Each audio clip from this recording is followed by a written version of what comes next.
Hi hello everyone, আজ সন্ধ্যা থেকে ব্লগটা স্টার্ট করছি। তো আমার সাথে আমার বাড়িতে একটা ভাই, ওর সাথে আমি কালী পুজোতে যাচ্ছি। আমাদের ক্লাবের কালী পুজো আজকে। তো আমরা একটু হাঁটতে হাঁটতে চলে গেলাম। আমার বাড়ি থেকে লাগু কাছেই, 1 কিলোমিটার মতো হবে। তো আমরা গিয়ে ওইখানে ভিডিও করছিলাম কিছু। তো প্যান্ডেলটা খুবই সুন্দর হয়েছে, ওখানে ডেকোরেশনটা। গিয়ে ওইখানে নমস্কার করলাম, তারপরে ধূপকাঠি মোমবাতি দিয়ে ওইখানে। তারপর ঠাকুরটা খুবই সুন্দর ছিল এখানে, দেখার মতো। আর ডেকোরেশনটা খুব সুন্দর করেছিল।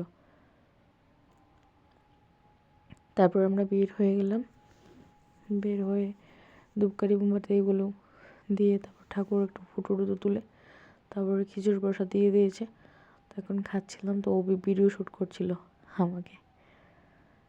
তো আমরা খেতে খেতে একটু ভিডিও করলাম। তো এখন খেয়ে নিয়ে তারপর বাড়ির জন্য নিয়ে এখন বাড়িতে চলে যাচ্ছি। আজকের জন্য bye bye, take care again.